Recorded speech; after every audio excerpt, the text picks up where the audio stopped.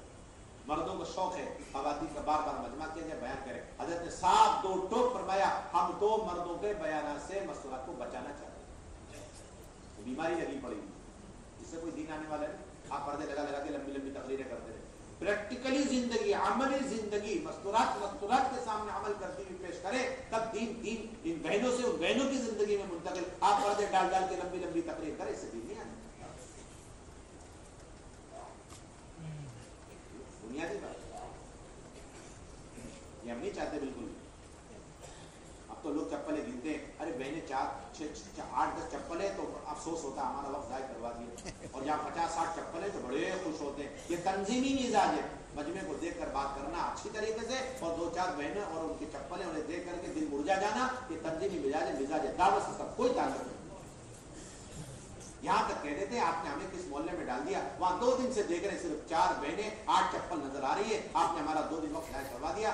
آپ نے یوں کہہ کر کے اپنی دعوت کی بنیاد ختم کر دی.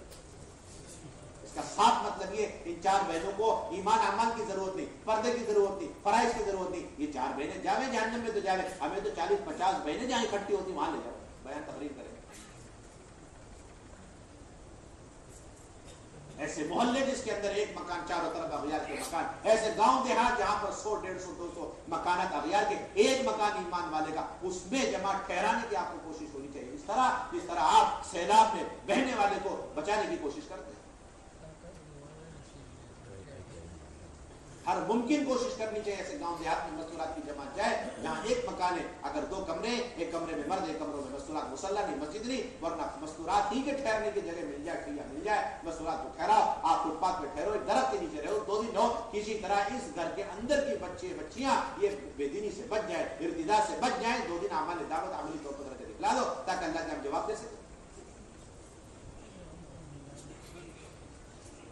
ایک داعی کی ذمہ داری مرنے سے پہلے اپنے محلے کے اندر جتنے مکان ہیں, ہر مکان کے اندر 2 دن کے لیے ایک مرتبہ کم سے کم جماعتوں کا قیام کرا دے تاکہ اللہ کے ہم جواب کو دے سکیں.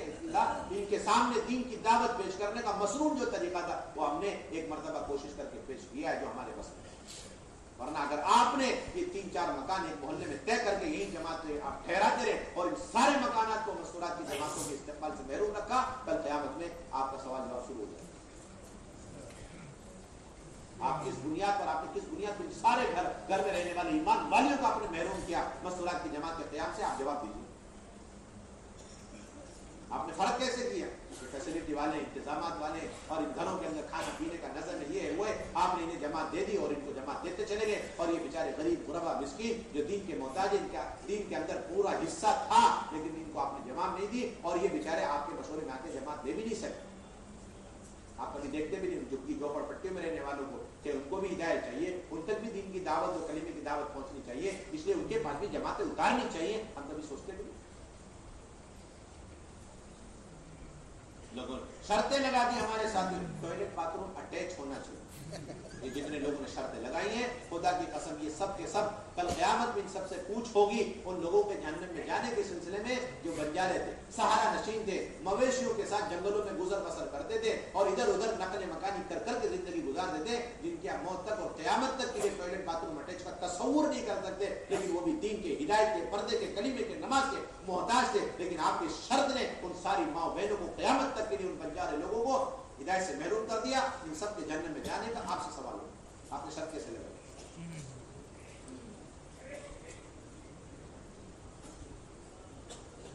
ہمیں تو بس مکان چاہیے, مکین ہو, مکان ہو, بس اس کے علاوہ ہمیں کچھ نہیں ہے. دروازے نہیں, چٹخنی نہیں, کنڈی نہیں, اور کچھ بھی نہیں ہے. کسی قسم کا انتظام نہیں. پانی کا نظم ہم کر لیں گے, بتی نہیں ہم ویسی گزر بسر کر لیں گے. کھانے کا نظم ہمارے ذمہ. آپ کو کسی طرح بتاؤ کہ اللہ کے نبی کی امت کی شکل میں یہ مائیں بہنیں کس کس گاؤں گھر اور کس جھوپڑ پٹی میں ہم اپنی خواتین کو 2 دن ٹھہرانا چاہتے ہیں. اس کے علاوہ کوئی ہمارا جو ہے پروگرام نہیں. کھوجنے کا مزاج بنے, تلاش کرنے کا مزاج بنے. نصرتوں کی بنیاد پر جماعتوں کا قیام نہیں ہمارے کہ یہاں نصرت ہے, یہاں پر دعوت ہے, یہاں پر استقبال ہے, بہت بلا رہے اور بہت ہمیں دعوت نامہ دیا جا رہا, ہم آ جا رہے, یہ کوئی سلسلے نہیں ہمارے. آج سے سارا مجمع عزم ارادہ کرے ایک ایک ایمان والی کو اور ایک ایک گھر کو مسلمانوں کو تلاش کرنا, اور 3 دن اور عاشرے کی سیروزہ کی چلے کی جماعتوں کو 2 دن قیام ان گھروں کے اندر کرا. ہاں اتنی بات ضرور ہے کہ جو کمزور جماعتیں آتی ہیں وہ سیروزہ کے عاشرے کی اس کے اندر کمزور بہنیں ہوتی ہیں, انہیں آپ پرانے مکان میں ٹھہرائیں تاکہ ان کی تربیت سے ہو سکے. باقی جتنی چلے کی جماعت آ رہی وہ جتنا چاہے رونا روئیں آپ کے سامنے, ہماری بہنیں کمزور ہے, آپ کو قبول کرنے کی کوئی گنجائش نہیں. آپ کہہ دو نظام الدین سے ہم نے سنا چلے والی ساری بہنیں مضبوط شمار ہوتی ہیں, اس لیے کہ سب کا عشرہ لگا ہوا ہے اور سب کا 3 مرتبہ سیروزہ لگا ہے. انہیں تو ہر حال میں ہم اس قسم کے آپ تو اونچی اور اعلیٰ درجے کے مضامین دین ایمان کی باتیں سننے سنانے سیکھنے سکھانے کے لیے آپ چاہتے ہیں کہ ہمیں اعلیٰ درجے کے گھروں پر ٹھہراؤ, اور آپ کے پڑوس میں بے شمار مکان اور مکان میں رہنے والی بے شمار عورتیں کلمہ نماز کے لالے پڑے ہوئے, آپ کو ہم ان گھروں میں قیام کرنا ہے.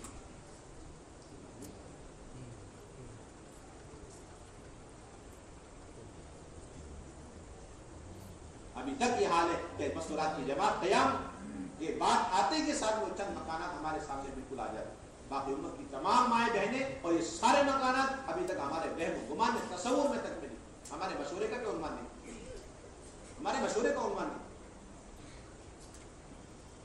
اس لیے بنیادی درخواست حضرات اس امت کے اندر سے، گھر گھر کے اندر سے، اور ایک ایک عورت کی زندگی سے اور اس کے آنے والی نسلوں کے اندر سے بے دینی ختم ہو اور دین کی بنیادیں پڑ جاوے.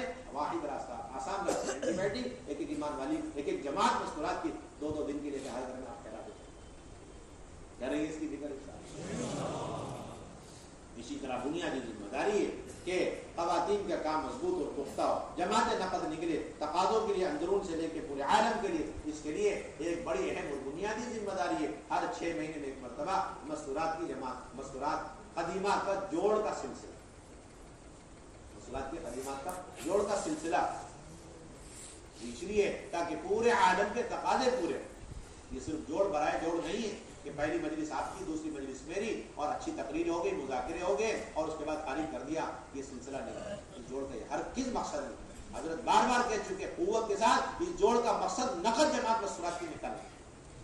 بار بار پچھلے پنجاب کا جوڑ ہوا اور اسی طریقے سے آپ کا ایم پی آیا اور راجستھان آیا. ان سارے جوڑوں میں حضرت نے بات قوت سے فرمائی کہ قدیمات کا جوڑ 6 ماہی جوڑ جو 6 مہینے میں ہوگا وہ بیان تقریر کے لیے ہرگز نہیں ہوگا. وہ نقد 100% جتنی پرانی بہنیں ان سب کو اللہ کے راستے میں نکالنے کی ضرورت ہے. حیرت کی بات ہے، فرمائے تعجب کی بات ہے، مردوں کا جوڑ ہوتا ہے وہ برائے نام نہیں ہوتا، برائے جوڑ نہیں ہوتا. وہ تو سارے مردوں کو، پرانوں کو، اندرون سے لے کے بیرون تک کے سارے تقاضوں پر انہیں پھیلانے کے لیے. لیکن قدیمات کا جوڑ 6 مہینے میں اتنی مشکل سے ہوتا ہے. لیکن ابھی تک ان کو اللہ کے راستے میں نقد نکالنا یہ ہم نے اپنے جوڑوں کا عنوان اور موضوع نہیں بنا. آج کے بعد یہ مجمع ارادہ کرے کہ یہ 6 ماہی کے جوڑ میں ہم عالم کا جو چھوٹا بڑا تقاضا ہمیں ملے گا انشاءاللہ ہفتہ واری تعلیم، اس کے بعد 6 ماہی جوڑ، اس کے ذریعے ہم اسے مکمل کریں. 3 مہینے 3 مرتبہ سیروزہ لگائی ہوئی بہنیں آئیں گی، عشرے والی بہنیں شریک ہوں گی، چلے والی بہنیں شریک ہوں گی، 2 ماہ بیرون والی شریک ہوں گی، اور نصرت میں وقت لگائی ہوئی بہنیں شریک ہوں گی. 5 قسم کی بہنوں کا جوڑ، 30 سے 40 جوڑے، زیادہ تعداد میں جوڑنا، 30 سے 40 جوڑے. اس کے زیادہ تعداد میں اکٹھا کرنا مقصود ہے. کم سے کم تعداد میں اکٹھی ہو خواتین پرانی، تاکہ انہیں 100% وصول کر سکے جماعت بندیوں سے. وہ کھانے کا کوئی نظم نہیں، نہ اجتماعی نہ انفرادی. اور مردوں کی شرکت لازمی ہے تاکہ جماعت بندی ہاتھ ہاتھ ہو سکے، نقد ہو سکے. مرد شریک نہیں ہوں گے تو یہ پھر ہفتواری تعلیم کا عنوان بن کے رہ جائے گا. یہ قدیمات کا جوڑ نہیں ہوا اور اس سے وہ فوائد اور مقاصد حاصل نہیں ہوں گے جس کے لیے جوڑ کیا جاتا ہے. مردوں کی شرکت لازمی ہے. 40 مہینے تو 40 مرد ہونے چاہیے تاکہ جماعت بندی اسی وقت. اور اس میں قواعد کے پرچے اہتمام کے ساتھ، عشرہ کا، چلے کے اور 2 مہینے بیرون کے قواعد کے پرچے ساتھ میں لے کر بیٹھنے چاہیے. اہتمام 3 باتوں کا مشورہ پہلے سے ہو جائے. استقبال میں کون رہے گا مستورات میں، اندر باہر، اور اسی طریقے سے کتابی تعلیم کون کرائے مردوں میں اور عورتوں میں، اور پھر تشکیل کون کرے مردوں میں اور عورتوں میں. یہ 3 باتیں پہلے سے.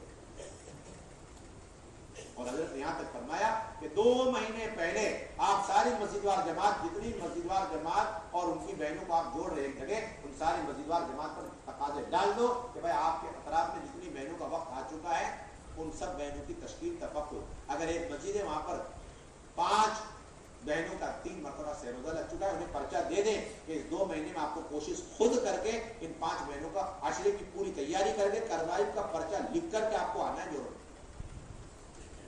اس پر لاؤ آپ اپنے جوڑ. اس طرح آپ ماشاءاللہ ہندوستان کے جوڑ میں آتے ہیں، پورے ہندوستان سے لوگ آتے ہیں، تو آتے وقت ہر صوبے والا 2-4 جماعت اپنی لے کر کے آتے ہیں. قواعد کے پرچے، مشکلات کے بیرون کے پرچے، دوسرے سال کے علماء کرام کے، ایسے ہی آپ کو جوڑ میں کرو. یہ مسجد ہے، اس مسجد کے اندر عشرے لگائی ہوئی ماشاءاللہ 5 مہینے. بس ان کو چلے کا پرچہ پکڑانا اور کہنا 2 مہینے ہم بھی تعاون کریں گے، آپ کی ذمہ داری 2 مہینے میں مکمل کوشش کر کے ان کی پوری چلے کی جماعت تفقد کر کے قواعد کا پرچہ بنا کر آپ کو قواعد کا پرچہ لے کر کے آنا ہے اور بہنوں کو لے کر کے آنا ہے اور ہم پیش کر دیں گے کہ جماعت اندر 5 مہینے چلے کی پوری تیاری کے ساتھ ہے. اب ان کو نظام الدین کاغذ بھیج کر کے رخ آ جائے گا. یہ 5 مہینے فوراً نکل. ایک مسجد اور ہے یا 3 مسجدیں، وہاں پر 3-4 بہنیں جن کا 2 مرتبہ چلا لگ چکا ہے ماشاءاللہ. اب ان کو 2 مہینے کا پرچہ بیرون کا دے دیں، وہ پوری تیاری کر کے قواعد اور پاسپورٹ اور اسی طریقے سے وصولیہ بھی. جماعت بندی ہو گئی، بس شرکت کرنی ہے جوڑ میں اور قواعد کا پرچہ دکھلانا ہے تاکہ یہ ذمہ دار حضرات نظام الدین قواعد کا پرچہ بھیج کر ہمارا رخ منگائے اور رخ آتی کے ساتھ بھی یہ جماعت بیرون کی روانہ. یہ ہمارے پرانے قدیمات کے لوگ کا خلاصہ. اب پہلی مجلس شروع ہونے سے پہلے منتخب احادیث سے اللہ کے راستے میں نکلنے کے فضائل اور آداب اور نکلنے پر وعدے اور نہ نکلنے پر سخت ترین وعیدیں، اس سے متعلق ہمیں حدیثیں پڑھنی ہے۔ مجلس شروع ہونے سے پہلے آدھا گھنٹہ مردوں میں، آدھا گھنٹہ مستورات میں، اس کے بعد پہلی مجلس لگی، اس پہلی مجلس کے اندر بہت اہتمام کے ساتھ اللہ کے راستے میں نکلنے کے فضائل اور آداب اور اللہ کے راستے میں نکل کر خوب خرچ کرنے کا واقعات صحابہ کے اور صحابیات کے سنانے۔ کتنی صحابیات نے اپنے پہلے شوہر کو شہید کروا، کتنی صحابیات نے اپنے دوسرے شوہر کو، کتنی صحابیات نے اپنے تین شوہروں کو اللہ کے راستے میں شہید کروایا، کتنی صحابیات تھیں جو اللہ کے راستے میں شہادت کے ارادے جذبے کے ساتھ نکلی، کتنی صحابیات نے دنیا کے کس کونے میں اپنے محرم کے ساتھ قبریں بنائی ہیں۔ یہ سارے واقعات سنانے کے لیے یہ پہلی مجلس کا خلاصہ۔ اللہ کے راستے میں دیر کے لیے نکلنا، دور کے لیے نکلنا، مال خرچ کر، یہ ساری باتیں آپ کی پہلی مجلس میں آنی چاہیے اہتمام کے ساتھ۔ اس لیے جو ان باتوں کو امانت داری سے رکھ سکے اسی کو پہلی مجلس ملنی چاہیے اور مشورے سے دینا چاہیے۔ یہ کوئی اعزازی چیز نہیں ہے کہ کوئی بزرگ ہے فلاں صاحب ان کو پہلی مجلس دے دی، نہیں، یہ تو امانت میں خیانت ہے۔ ہمارے حضرت بار بار فرماتے ہیں کہ اکرام کے لیے دستر اور بستر ہے، یہ کرسیاں اور یہ مجالس اکرام کی چیز ہر چیز ہے، ہمیشہ یاد رکھیں۔ اگر آپ چاہتے ہیں کام میں ہمارے کام کا 95% جو نقصان ہوا، چاہے مردوں کا کام ہو چاہے مستورات کا، وہ ان شخصیتوں کی رعایتوں کی وجہ سے۔ کام کی کوئی رعایت نہیں، کام کا کیا ہوا، مجلس کا کیا ہوا، مجمع میں اتنی قربانی سے بیٹھا ہوا، مجمع کی ضرورت اور مجمع کی تقاضے کی چیزیں کیا ہیں اس کی فکر نہیں۔ ایک صاحب مطمئن ہو جائے، خوش ہو جائے، ساری مجلس ان کے حوالے ہو، یہ کام کے ساتھ خیانت ہے۔ حضرت تو فرماتے جس کی مجلس طے ہوئی اور اس نے مولانا یوسف صاحب کے بیانات نہیں پڑھے، مولانا الیاس صاحب کے ملفوظات نہیں پڑھے، اس نے تو اس مجلس کے ساتھ خیانت کی۔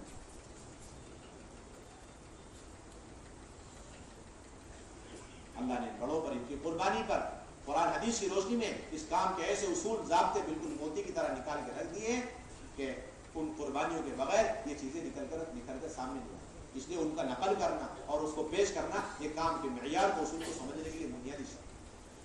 اس لیے پہلی مجلس مقصد اور اس کے بعد دونوں جگہ تشکیل کا کام شروع ہو، 2 مہینے عشرہ چلہ نام لکھے اور نفقہ متعین کریں، تاریخ متعین کریں، وصولیہ بھی جمع ہو، اور پھر دوسری مجلس کے اندر اہتمام سے گھر کی تعلیم سمجھانی، ہفتہ واری تعلیم سمجھانی، اللہ کے راستے میں ترتیب سے نکلنا، تقاضوں پر نکلنا، اور اسی طرح 100% مکانات میں مستورات کی جماعتوں کو قیام کرانے کی ترغیب دینا۔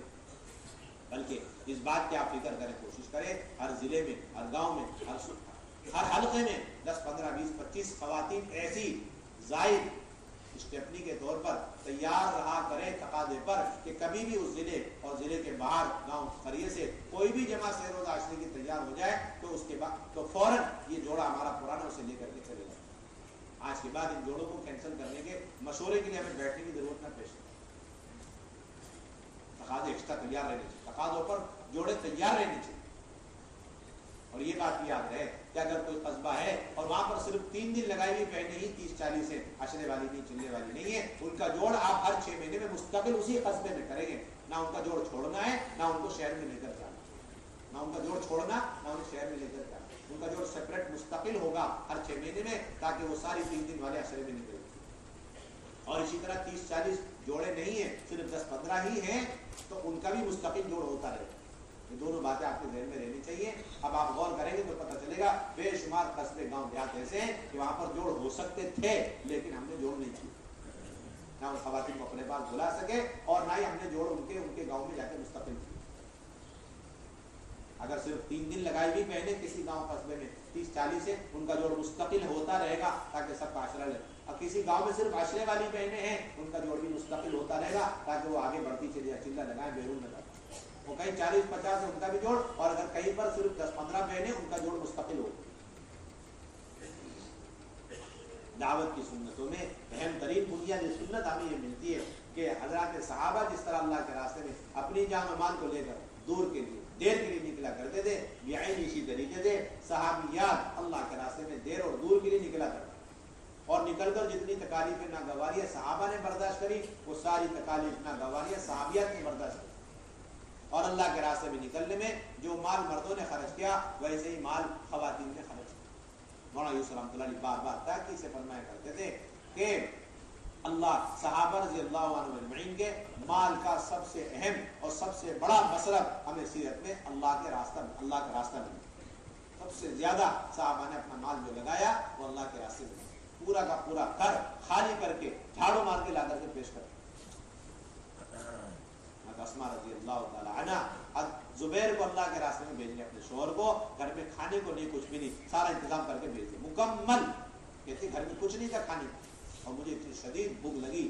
میرے سامنے والی پڑوسن یہودی عورت, اس کے گھر میں شوہر نے بکرا کاٹ کر کے سالن پکایا, اس کی مہک سے میرے اندر بھوک کی شدت اور بڑھ گئی. میں گئی آگ لینے کے بہانے سے تاکہ وہ میری بھوک کو سمجھ کر کے مجھے کچھ دے دے. اس نے مجھے آگ دے کے واپس لوٹا. میں آئی, آگ کو بجھایا, پھر گئی. اسی طرح اس مرتبہ وہ سمجھ جائے میری مجبوری اور کچھ گوشت سالن دے دے. اس نے اس مرتبہ تھوڑا اور آگ زیادہ دیا, واپس کر دیا. تیسری مرتبہ گئی, اس نے تیسری مرتبہ بہت زیادہ بھر کے آگ دے دی.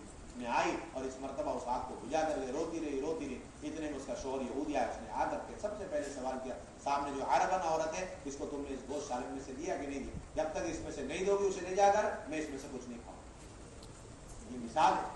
اس طرح خواتین اپنا سب کچھ اپنے شوہروں کو دے دے کر اللہ کے راستے میں, اور خود ہی اللہ کے راستے میں جب جاتی تھی تو 2 سال بعد واپس آیا کرتی. حضرت اسما رضی اللہ تعالیٰ, صحابیات کا نکلنے کا معیار تو ہم نے دیکھا ہی نہیں آج تک. ہم تو اسی کو معیار سمجھ رہے, ہر تیسرے مہینے میں سہروزہ لگا لو, سال کا عشرہ لگا, 3 سال میں ایک مرتبہ چلہ لگا لو. یہ معیار, یہ تو معیار تک پہنچنے کا معمولی سا ایک راستہ ہے. اصل معیار صحابیات کا خروج ہے. اصل معیار کس کا خروج؟ اصل معیار تو صحابیات کا خروج. صحابیات کے خروج میں کیا ملتا ہے؟ صحابیات کے خروج میں ملتا ہے کہ وہ 10 سال اللہ کے راستے میں وقت لگا کر آئی. صحابیات کے خروج میں معیار ملتا ہے 7 سال اللہ کے راستے میں وقت لگا کر کے آئی. اسما بنت عمیس رضی اللہ تعالی عنہ 7 سال حبشہ میں رہی اور واپس آئی اور حضرت حفصہ کو ساری کارگزاری سنانے لگی. حضرت عمر نے آ کر کہا, ارے یہ حبشیہ عورت ہے جو ہجرت کر کے حبشہ گئی؟ کہ ہاں وہی. تو کہنے لگا حضرت عمر کہ حبشیہ حضرت اسما بنت عمیس سے کہ تمہاری ہجرت سے ہماری ہجرت افضل ہے اور ہم لوگ تم سے اللہ کے نبی کے زیادہ حقدار, تمہارے مقابلے میں اللہ کے نبی کے زیادہ حقدار. یہ سن کر حضرت اسما بنت عمیس رضی اللہ تعالی عنہ نے عرض کیا, عمر یہ بات تمہاری سراسر غلط ہے, اس لیے کہ ہماری ہجرت افضل تمہاری ہجرت کے مقابلے میں, کیونکہ تمہاری ہجرت مدینے کی ہجرت تھی جو قریب کا علاقہ, ہماری ہجرت حبشہ کی ہجرت تھی جو دور کا علاقہ, اور تمہاری ہجرت میں اللہ کے نبی ساتھ میں تھے اس لیے مجاہدہ کم تھا, ہماری ہجرت میں ہمارے ساتھ کوئی نہیں تھا اس لیے ہمارا مجاہدہ ہماری ہجرت میں زیادہ تھا, اور ہماری ہجرت دشمنوں کے علاقے میں, خوف کے علاقے میں, تمہاری ہجرت پرامن علاقے میں, انصار چاروں طرف سے نصرت لے کے گیا. ہماری ہجرت میں ہمیں کوئی سکھلانے والا عالم نہیں تھا ہمارے جاہلوں کو, ہماری ہجرت میں اللہ کے نبی سکھلانے والے ہر وقت تیار. کسی بھی آدمی کو کوئی مسئلہ پوچھنا ہوتا وہ اللہ کے نبی کے پاس جاتا, اللہ کے نبی علم ہوتا سکھلا دیتے, نہیں ہوتا فوراً وحی آتی, جبرائیل امین اس کو سکھلانے کے لیے مسئلے آسمان سے لے کر کے آ جاتا. ہماری جماعت میں کوئی بھوکے کو ننگے کو کھلانے والے نہیں, تمہاری جماعت میں کوئی بھوکا ننگا اللہ کے نبی کی خدمت میں گیا, دعا مانگی, کرامت ہو گئی, معجزہ ہو گیا, کھانے پینے کا نظم ہو گیا. اتنے سارے اسباب ہیں جس کی بنیاد پر یہ بات طے ہے کہ ہماری ہجرت افضل ہے تمہاری ہجرت کے مقابلے میں, کیونکہ مجاہدہ جس میں زیادہ ہوتا ہے وہی افضل ہوتا ہے. اور پھر یہ سب کہہ کر کہنے لگی, اب میں جا رہی ہوں اللہ کے نبی صلی اللہ علیہ وسلم کی خدمت میں, اور جا کر کے من وعن جو تمہاری باتیں, الفاظ, جملے تھے وہ سب میں نقل کروں, اور اس کے جواب میں جو میں نے کچھ کہا وہ بھی میں بغیر کمی بیشی کے میں مکمل نقل کروں گی. اور جب تک اللہ کے نبی سے یہ فیصلہ نہ کروا لوں کہ ہماری ہجرت افضل یا عمر اور ان کے ساتھیوں کی ہجرت افضل ہے, اس وقت میں کھانا بھی نہیں کھاؤں گی, جو بھی نہیں کھاؤں گی. پہنچ گئی اللہ کے نبی کی خدمت. آپ اندازہ لگاؤ کیا جذبہ خواتین تھا. کیا عمر کو اللہ کے راستے میں نکلنے میں ہم پر فضیلت نہیں ہونی چاہیے, ہم خواتین کو آگے رہنا چاہیے. چنانچہ کہیں اللہ کے نبی بڑے شوق سے ایک بات پوچھی, عمر نے کیا کہا, اس کے جواب میں تم نے کیا کہا, پھر عمر نے کیا کہا, پھر تم نے کیا کہا. ساری بات گفتگو بڑے اہتمام سے سننے کے بعد آپ نے فیصلہ سنایا کہ بے شک تم لوگوں کی ہجرت جو حبشہ گئے, تمہاری ہجرت ڈبل ہجرت ہے. تم لوگوں کی ہجرت عمر اور ان کے ساتھیوں کی ہجرت کے مقابلے میں افضل ترین ہجرت ہے, اور تم لوگ میرے زیادہ حقدار ہو عمر کے مقابلے. آج ہماری پوری طاقت قوت یہ ہے کہ ہمارا ملکوں کا سفر ہو جائے, ہم تقاضوں پہ نکلتے رہے, ہماری خواتین بھٹیوں میں بیٹھی رہے, گیس چولہا بنی رہے, کپڑے دھوتی رہے, بچے سنبھالتی رہے. دیکھ لو پرانے کا بھی حال ہے, نئے کا بھی حال ہے. خواتین کو لے کر نکلنے کا کوئی مثال نہیں. ہر جگہ جائیں گے, نہیں جائیں گے تو اللہ کے راستے میں نہیں جائیں گے, اور اسے عیب بھی نہیں سمجھتے, اور اس کے باوجود اپنے متبع سننا ہونے کا دعویٰ ہے کہ ہم اللہ کے نبی کی سنت پر عمل کریں. کیسے آپ مکمل سنت پر عمل کریں؟ اتنی بڑی مہا سنت آپ نے چھوڑ رکھی,